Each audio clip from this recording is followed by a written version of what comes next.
Hi everyone, and thanks for joining the Let's Grow Young seminar.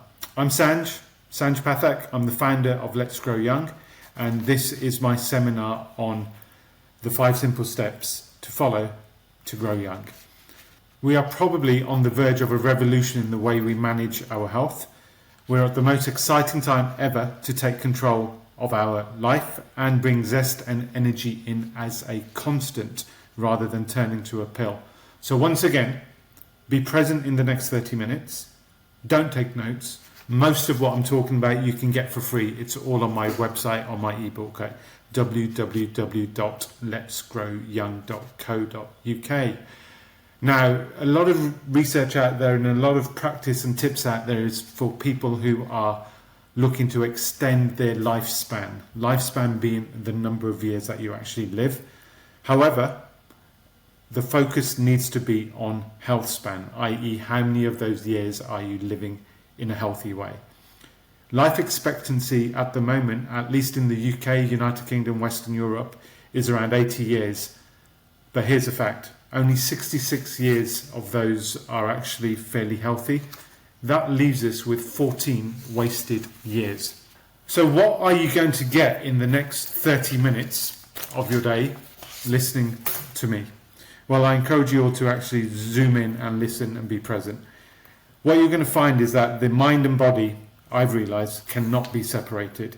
Our body is the casing of our emotions. If we treat it like crap, you will feel like crap. You will take accountability and you will learn the need to be empowered to create a lasting change. This isn't just any old framework. It's a framework that's crafted through hours of my study through Harvard Medical School with the Jay Shetty Coaching School and hours of interviews with industry leaders. The framework will set you on autopilot to create a massive change in your life. It's in line with an ethos followed by the McLaren Formula One team, which I will come back to at the end. So this framework will give you an honest view of where you are, where you want to be, and how to create that change in your life. This framework is just the tip of the framework, but it will give you enough to leave you thinking about getting into the deeper aspects of this framework. You will discover that your body is like a piano. It has a certain number of keys that are called your genes and your DNA. If treated properly, those keys that you press will be played in harmony. The keys will be in sync. If you don't, it will all break down and it will all fall apart and will not be in harmony and sync at all. I will be using this seminar to highlight the importance of aligning physical and emotional health. We will be using lifestyle medicine to set a direction in your life. We're not going to be talking about SMART goals. We're just going to briefly mention them. SMART goals are not very smart in my opinion. What is more important is that you learn to set a direction in life where the end results become a fantastic byproduct. SMART goals are time defined. You often get disappointed when you get there, and sometimes when you don't get there, you lose confidence. We're going to set you a direction. I'm going to teach you to set a direction and build systems and processes to guide you through constant improvement every day. You should hopefully learn that I am the trusted partner to guide you through your change in life, through mental clarity and lifestyle medicine. Finally, there is a lot you're going to get, but there's also a lot you're not going to get just yet. And there's lots of stuff that I just simply cannot cover in this amount of time. Whether that's supplementation such as NAD, resveratrol, methylene blue, whether it's technology such as red light therapy, hyperbaric chambers, even epigenetic clocks, I simply cannot cover all that in this time. And yeah, also Ozempic. But I promise you, stick with me and I will guide you through all of this. So, as we move forward, just want you to start by understanding that you are in control of the keys that you press on your piano and not some social media influencer. So who am I? Who the heck is Sanj Pathak? Well, I guess what this collage, if that's the word, is trying to show is that, look, bottom right hand corner, I'm just a dad. This is a couple of weeks ago at my brother's 50th birthday party in our garden. I'm just a dad to 2 boys and a dog, who you can see there. and a husband as well. Top left-hand corner, I'm a little bit confused at my age about where to turn, what to do. As you know, I'm a podcast producer where I'm trying to demystify all of this for you. And bottom left-hand corner, I'm someone who exercises really hard, and health and fitness is part of my entire life. So I guess in a world where we're surrounded by overly sponsored influencers, TikTokers and general scaremongers, I've been taking them on my podcast as just a regular guy to help the regular guy figure out if we can actually reverse aging and start living in a more zestful way. I'm not going to go into the story of my trauma too much today, but it was pretty massive, which ended up with me collapsing on Finchley Road Tube Station. I recognised immediately that this was my mind giving up. So when I got up and went back to the office in Canary Wharf, I got up immediately a changed man. The reinvention had started, and it took me 2 years to even start talking about it. So I stayed quiet for those 2 years because I deprioritised myself. I started my reinvention, focused on longevity maybe a couple of years ago, with what is now becoming a pretty decent coaching business, as well as a podcast called Let's Grow Young. That podcast has now hit top 100 in the UK and top 5 in the Middle East. So it's important I state this because I knew nothing about doing all this when I commenced this journey. But I decided to learn, and I decided to recode, and here we are now. So my recoding, what did it look like? Well, gone are the values that were dragging me down. I've replaced them with much more fundamental values that are core to me. I've come off the corporate hedonic treadmill. Gone are the people who were dragging me down. Gone are the people who just don't support what I'm trying to do. Gone are the skews of disappointments in my corporate life that I left, that I even felt overly affected me. And I've replaced these with a purpose outside of work, a real community of like-minded people, and a way of life which is designed to make me improve daily on autopilot. I frankly don't care about anything else any longer. So, what's a good place to start? Why on earth do we age? Let's crack on about this, but again, I point to the fact that this is just a snippet, and there's so much more that I can talk to you about. And I'm not a scientist, I'm not a doctor, I'm just a dad who's worked this out. Well, there are loads of theories around aging and loads of science behind it, but ultimately it's a collective breakdown. Not even collective, it can be a breakdown of certain processes and certain systems in your mind and your body, which ultimately start damaging your body and create aging. It's a combination of what we call genetics, i.e. the keys on the piano, the stuff that you're born with, but also epigenetics, which is essentially your environment. All of this impacts your health, it impacts the inflammation in your body, it impacts the efficiency and effectiveness of your cells in your body, and ultimately can have an influence on mortality. So we need to get to the underlying causes of all of this to stop the damage, the type of damage that causes aging. Our system is pre-coded to an extent. We do have genes that we inherit. I can't talk in detail about that because that gene profile does change if you don't look after your epigenetics with each lifetime. But that pre-coding, like a computer, can be hacked with the right tools. So what is the 5-step framework? Well, here it is in front of you. Again, I reiterate that I have spent hours of study with Harvard and with the Jay Shetty School, and actually my own interviews, to adapt and put this together. Let me just say one word before we move forward, and that word is biohacking. You will have noticed that I've not used the term biohacking yet. I can assure you biohacking is just a sexy term for now. But we've been doing it for years. In amongst the overly sponsored biohacking and longevity influencers, the ones where I've had publicly heated arguments and debates with, there are actually some real diamonds out there. They don't go around claiming they're biohackers, but they are scientists on aging, and they're companies that are bringing good products to the market. I've tested their products. Some of them have supported me with a lot of the work I'm doing. So it's my role to help you decipher what works and what doesn't. The challenge for you is which ones are reputable and which ones are not. I think I know, but first and foremost, you have to get the free and basic things in life right. It's pointless taking this supplement, that supplement, if you haven't got the free things in life right. And then you layer things on top once you've done that. I've tried everything. I've mentioned it before. Everything from NMN, NAD, IV drips, mushroom coffees. But in my journey for peace and alignment, what I've learned is once you come back to the free things in life, they will support you much more and more significantly than anything else. So what sets my framework apart is its holistic approach to recognizing the intricate connections between the various layers of what you're trying to do and what we need to do to have an abundant life. So the first two steps of my framework, if you go from left to right and then down and then left again, is actually internal. It's about raising awareness. These are the parts where you review your current baseline in life. I wasn't doing that. I simply thought that being physically fit was enough, but it wasn't. So because life is so fast and hectic, I forgot to hit the pause button in my life and review my current baseline. So at this point, you must hit the pause button of your life right now.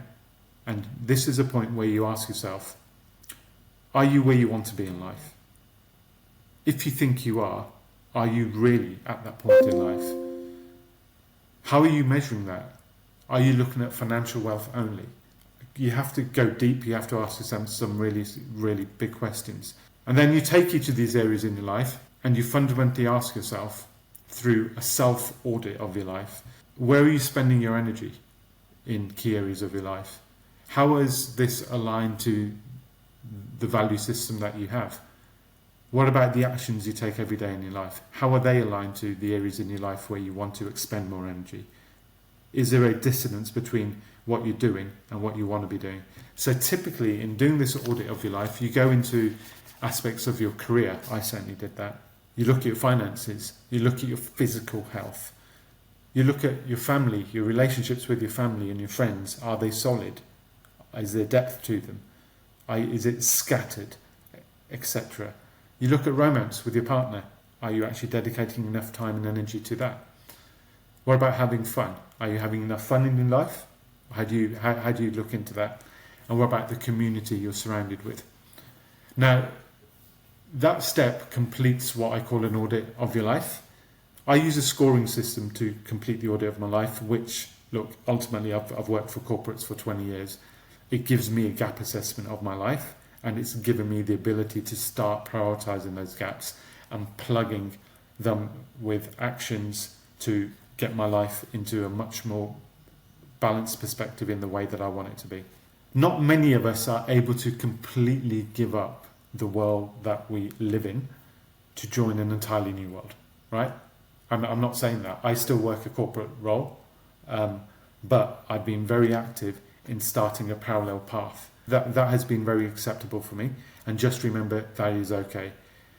Taking action to start a parallel world whilst having your feet, or one foot at least, in your old world is absolutely fine. It's better than not doing anything at all. What I found is that by having purpose in my personal world, it's actually made me a much better person in my corporate world, and the two worlds are actually working in pretty much sync and harmony now. So by building my coaching career, by redefining my relationship to corporate work, I'm beginning to have a much more zest in my life, and I can honestly say the changes are beginning to take place. Now, I said before that I would want you to make lifestyle medicine your go-to prescription.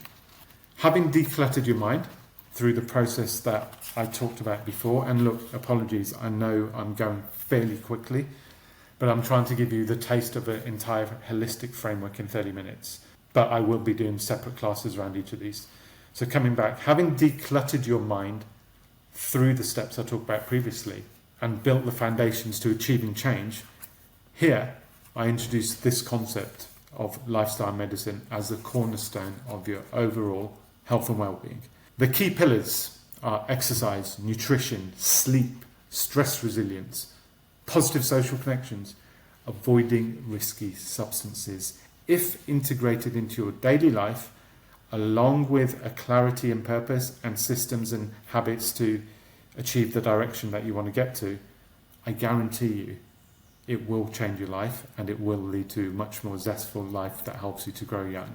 As I mentioned, each of these pillars is linked. Whilst you may spend more time and energy focusing on one pillar at a certain time, you cannot forget that each of these pillars is actually related. For example, if you don't sleep well, you are more likely to eat poorly. This will reduce your exercise and it will increase your stress. So what I'm trying to show you is that there's a ripple effect. But if you fine-tune all of this, that ripple effect can work in your direction to your fulfillment, and the benefits can be massive to small 1% incremental changes. The emphasis is on treating your entirety and not just a component. The main focus is on whole food, the right sources of protein, plenty of plants, physical activity, restorative sleep, stress management, avoidance of risky substances, and positive social connections. People have stopped moving. We've stopped interacting with each other as much. We use cars instead of walking. We play video games instead of playing outside with friends. So we need to assess every area of this life, break it down and replace some of these areas by connecting more with people and involving more movement. If done, we will extend your healthy years. A key concept here is that let food be thy medicine. Do you really understand the power of food and the connection between the food you eat and how your body nourishes itself? Some of the hacks that I can provide as examples are: consume the whole food and consume the food that is as closely picked from the ground as possible. Why not eat the potato? If you're going to have chips or fries or anything with potatoes, why actually cut it up, fry it, eat it? Why not just have a sweet potato, a jacket potato? It's as close to the ground as possible without processing. Stop calorie counting alone and look at the quality of the calories. You've got to realize that not all calories are the same. For example, stop drinking apple juice thinking you're getting nutrients from apple juice. Why not eat the whole fruit instead, which will have a much lower sugar content than actually a processed apple juice? Focus on healthy nutrients is key. Ask yourself, what does the food look like? Is it even close to what it looked like in its original form? How processed is the food? What does the packaging suggest? Is it there to look good and to hit our taste buds in a powerful way, or is it generally healthy for us? The nutrient content on packaging is often misleading and not a proper guide. Think about it. Look at the balance between proteins, carbs, vegetables and fiber. Are you getting enough sufficient macros, micros and even trace minerals? Eat until you're 80% full. This is a key concept. You must have heard it before for those of you who watch documentaries, but it's actually very accurate. It's a term that is used in Japan. Eat until you're 80% full. This is what I do now. You don't have to finish the entire plate. You don't have to throw that food away either. Pack it, save it for lunch the next day. But by eating until you're 80% full, you're actually doing your gut a lot of benefit. Practice community-based eating. Eat with your loved ones. Make eating a way of life. It's not just something you do without thinking about it. If your food intake is correct, your body will get the nutrients you need, and you may even be able to throw away some of the medication that you've been relying on. Dieting. Wow. Please stop dieting. Remember, I said that we must make food a way of life. Before even commencing a diet, the word diet itself causes mental anxiety. It throws people into thoughts of pain, frustration, and limitation. The original meaning of the word diet is way of life, which is much more than the food one consumes. Think about it. It's not just about the food you can consume at that particular time. You need to regard food as a way of life. Taking the original Greek meaning of the word diet and putting it into play with today's culture. Isn't it wonderful to think that we think about diet as a way of eating, as a pattern of living, a way of nourishing ourselves with food rather than something that gives us pain and anxiety because of some diet? Ask yourself, have you ever dieted? Have you lost weight only suddenly to put it back on? Guess what? The reason you lost weight in the first place is more likely because you lost muscle mass rather than fat. So by going on these stupid fatty diets, you're actually increasing your body fat percentage rather than decreasing it as a result of muscle loss rather than fat loss. So let me stop lecturing about this. Just make food a way of life. Stop the dieting. Eat sustainably every day instead. One of the other key pillars, gosh, look at that idiot there, is exercise. You must move, move, and move. Everything is linked. Food and energy are linked. Energy and movement are linked. Remember the pillars I talked about at the start?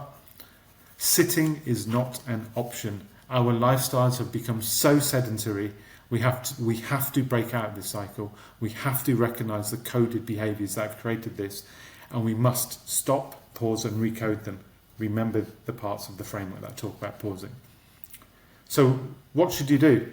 Choose to walk where possible. Walk 30 minutes a day. If you can, incorporate a high intensity workout every week to look at your heart rate variability, get that heart rate moving into different zones. Do some zone 2 workouts. You must have resistance work and muscle work 2 times a week. As we age, actually why? Why do you have to do muscle work? Because as we age, your muscle strength and its ability to support you is going to be your number one tool. I guarantee you. I can use lots of examples. I don't have time right now for that, but I can.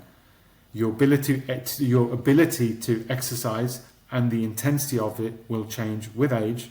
Whether you dance, whether you carry your golf clubs, do some gardening, walk the dog, we must keep moving, moving, moving. I'm just pausing because that's a really important point. Exercise will also help you lower your cravings too. It actually secretes substances into your muscles to reduce cravings. As it shows on the slide, I train like a madman. Probably too much, and in fact certain epigenetic clocks have shown that I do train too much. But I need it, it's my purpose. In summary, exercise is going to keep us young. It increases the lean muscle mass in your body. It reduces fatty tissues, and muscle itself increases your metabolic rates. Regular exercise helps you balance your calories, build muscle, increase metabolic rates, and lower cravings. Why would you not exercise? Come on, get up and move. Another key pillar is sleep. So sleep well, but not like a baby. This is a bit of a messed up photo, isn't it? Well, it's reality. My sleep got so bad. I was sleeping so poorly. My head wasn't clear, too much anxiety. The sleep routine was incorrect. I can go on for this forever. But the reason I put this photo in here is that the sleep got so bad, I was sent to a specialist clinic in London where they only select certain clients to be able to go there. I was selected as part of a sleep study, and I was basically told that my sleep is screwed up, messed up. But the point I'm trying to make is that it's not that clinic that were able to fix my sleep problem. It was lifestyle medicine. I now sleep really well, almost like a baby, because I've implemented the things that I'm talking about in this seminar. So sleep is really important. Sleep well, but not like a baby. It's a quite cute cat. So sleep is needed to reset the brain, to unwind, and to restore balance in the brain. They say you should sleep 7 to 9 hours a day. In fact, the science says it's 8 hours and 15 minutes actually. And I reckon I'm getting that. And I have realised if I sleep any longer than that, I actually don't wake up feeling that great. Look at the process leading up to sleep. It's as important as the sleep itself. I guess some of the key tips here I would say is that don't eat within 3 hours of your sleep. Your digestive system will disrupt your sleep. I had to take this decision yesterday. I felt like having a little snack, but I didn't because I knew my sleep would get disrupted. The choice of food is really important. Whether you eat a spicy curry or a carbohydrate-fueled pasta dish, the choices are really, really important. Again, it's stimuli for your gut, for your metabolism. You want to keep that at quite a balance and quite steady when you're sleeping. Start the routine of sleep a couple of hours before you actually go to sleep. Use some stress resilience techniques. For me, I drink special teas such as Rubius tea.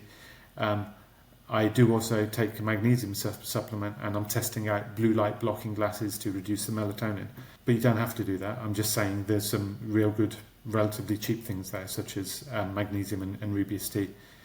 The stuff that really, really works for me is maintaining a cool temperature in my room, keeping my blankets, my sheets very cool. It all helps. People who sleep less generally have worse habits, including eating and exercise habits. This is why it's so important. Remember, again, I know I sound like a record, each of those pillars that I talked about at the start are connected. If you don't sleep well, you won't eat well, you won't exercise well. A lack of sleep impacts every organ in the body and can lead to chronic, serious conditions. I've suffered that and I fixed it. Honour your sleep, protect it. You need to disconnect in order to reconnect. Here's an example. 5 hours of low levels of sleep with a total of 4 hours a night will lead to a drop in your insulin sensitivity. This will impact your body's ability to manage its blood sugar levels, which could have an effect on potential diabetes. Sleep is a time for rest and relaxation. You need it. I encourage all of you with sleep issues to deeply assess the sleep process at this stage. I've been there. To the London Sleep Clinic. They couldn't fix me. I had to fix myself, which started with stabilising my sleep routine. Now, I mentioned we've got limited time, so now the remaining 3 pillars I'm going to go through fairly quickly because we have limited time. But again, there are plenty of resources that I will talk to at the end where you can go into this stuff in more detail. Stress resiliency. Being able to downshift and reduce stress can impact every part of your body. Stress leads to high cortisol levels, which I won't go into just yet, which actually makes us reach for the wrong options, such as the wrong food, the wrong drink, and the wrong exercise choices, which lead to a short-term dopamine boost. Again, I won't go into what dopamine is just yet. Chronic stress can impact the structure of our brain and even decrease the size of the hippocampus. The hippocampus is something which is critical for memory consolidation and for learning. So stress can actually impact that. It can reduce the size of it and it can lead to various onset conditions afterwards. Another link to the other pillars around exercise and stress resilience is that exercise itself has shown to increase the size of the hippocampus to help you control your stress in a better way. So again, you can see exercise, stress resilience, exercise. There's a good link between the two. Some of the stress reduction techniques you may consider: take deep breathing to help you control your flight or fight responses. Helps you to slow down, rest and recalibrate and put yourself into rest mode. Mindful eating and supportful community-based eating can help as well. Layering your mind and understanding what is important to you and what isn't. I've been through this process. I had too much shit going on in my head, so I was able to layer it. Boom, throw this out, throw that out, throw that out. Retain this because it's part of my core values. Much easier, much more simple. Recognizing signs of stress before they hit your brain and lead you to the wrong actions. I've actually now, thankfully, become quite good at this. I've learned that there is a connection between your gut and your brain through a thing called the vagus nerve. When people say that there's a gut reaction, it's absolutely true. Your gut, your vagus nerve and your gut, they pick up on feelings about 1/3 of a second before your brain does. I've now managed to pick that up. I now managed to pick up on that feeling. I'm not saying I'm perfect at it, but my reactions have changed. My people around me have seen that my reactions have changed. That's because my gut is warning me, you're about to go into reaction mode. Take a double check on what your reaction should be. It works. Social connections. Reassess your social connections. Get rid of those social connections that no longer fit into your value system and your way of being. They've served you up to a point in time. They won't serve you any longer. You don't have to get rid of them in a mean and horrible way.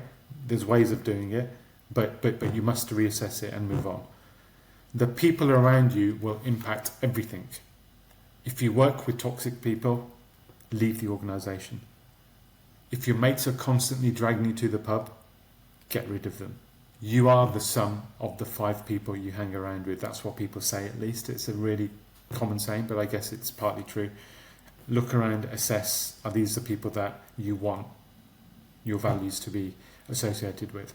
And a word on alcohol and smoking.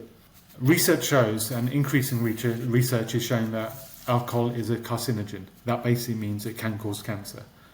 The influencers out there at the moment are pissing me off, to be honest. They're pushing organic wine, certain types of spirits over other spirits, even micro-dosing alcohol. Give me strength. It's clear. If you don't drink, don't start drinking. If you do drink, like me, do it in moderation and choose your setting and crowd. Let's be honest, this term moderation is not a great word. Alcohol does harm, it does cause problems. So, cool, drink it in moderation if you do drink, but seriously think about techniques in which you can seriously reduce it. I've been on that journey, and I think I'm quite on top of that journey, I can proudly say. Alcohol is an example of substance disorder, including loss of control of anxiety and withdrawal symptoms. It's empty calories. Why take the empty calories? Why? You don't need them. It leads to inhibition and also to bad habits. What about a word on smoking? Well, with smoking, here's an interesting fact about smoking. I don't need to sit here and say smoking's bad for you. Vaping's bad for you. It is. It's all crap for you. You're putting this shit into your system, which is going to cause harm. But I get the addictive part of it. I don't smoke, but I get it. There's an interesting fact about smoking. There's lots of people who say that, well, the damage has been done. Okay, but that doesn't mean you keep continuing. The interesting fact is that even after 1 hour of quitting smoking, people will have a reduction in blood pressure, 24 hours after quitting, a decreased risk of heart attack, and 9 months after, a risk of a heart attack. Given all other pillars are remaining constant, the risk of a heart attack will have gone down by 50%. Think about it. So, coming back to my framework, in choosing lifestyle medicine as your blueprint, the next step is to ingrain it into your life. They say to write a book, you have to become the book. So, once you've been through setting lifestyle medicine as your blueprint, you then have to establish consistent habits and actions to head in the right direction every single day. Again, I can give another lecture on this, but this is about creating an identity change. It's so that the habits you create become part of your identity. Change your language. Use language which is much supportive. Use more positive language. If you're giving up vaping when offered a vape, don't say, no, thanks, I'm trying to quit. Just say, no thanks, I'm not a vapor. Similarly, if you're trying to give up alcohol, just say the same. Don't say, oh, I'm trying to reduce it. Just say, no, I've given up. So align your intended outcomes to your habits and actions, which is the bottom right hand corner of this framework, and make your actions solid, and what you will achieve by default in automatic is a higher baseline. A higher baseline will be set every single day by achieving 1% increments in your life every single day, and before you know it, you'll be constantly resetting that life baseline, and you'll be upgrading each time. And I hope you're getting a feeling that I'm not setting you a time-based goal, just those 1% improvements every day, and you will see the changes happening in autopilot. So I want to try and close on that by saying that I think I've been clear. I'm not asking you to particularly do X, Y, and Z, and within 3 months you will have created this massive change. That doesn't work. I want you to create a rewiring through changing the flow and energy that supports you to give you 1% improvements every single day in your life. Using this framework, that's how you do that. If I go back to how I started now on the McLaren Formula One racing company. Now, the top 10 finishers on a Formula One race, there's only a 2.4% performance differential between those races, those cars. teeny margins. Why do McLaren so consistently come out on top? It's because McLaren introduce a performance enhancement every 15 minutes of a race, every 15 minutes. I'm pausing because if you think about that, McLaren never have a finished product. They're never setting a smart goal and saying, wow, we've achieved it, brilliant, high five. They're constantly setting a higher target. They are constantly increasing the baseline without knowing it. That's what I'm asking you to do. Don't think too far ahead. Just control what's in front of you right now. Make the changes based on lifestyle medicine. Look at your habits and things will change on autopilot. It's not a fad. It's a process that takes time and it won't happen overnight. But with small process changes, driven by data and my knowledge of the industry, you will turbo boost your life.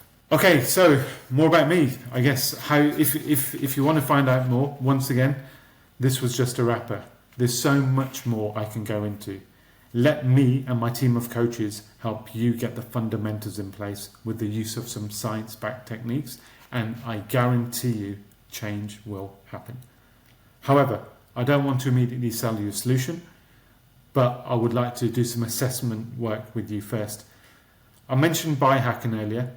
In amongst this world, there are things that will turbo boost your health span and help you to monitor whether you're on the right track. I can help you with all of this. I currently have a wait list for my clients, but I have several ways of supporting you. I have freed up my calendar for the next week and a half to allow you to book a free appointment with me. It's a very short appointment so that I can prioritize you guys immediately. If you follow the book an appointment link on my LinkedIn, you will see that it will take you to my calendar. You can leave a like or comment here and I will send you a list of events and a waitlist registration. I do online and in-person group seminars and facilitated workshops. They sometimes take up to about 50 to 100 people supported by my team of coaches. I have smaller group sessions with up to 10 people. I'm planning one in Saudi Arabia at the moment in September. I also do one-to-one customized coaching. This is the most effective way, but this is high ticket, high value, but also high rewards. If you're interested in that, again, book an appointment. I'm a speaker at events and I will share some events that I'm speaking at, and I'm currently developing an online course. Some things you could do for now. Everything I've talked to you about is pretty much in my ebook. That ebook is downloadable for free on my website at www.letsgrowyoung.co.uk. On the same website, there's a 60-second health quiz you could do. I warn you, many of you will score highly, but it's designed to score highly. So some of you may score 70% and above, but that's not very high because the questions are very high level. So take the quiz. It will give me some insights and give you some insights into areas which we could explore in more detail.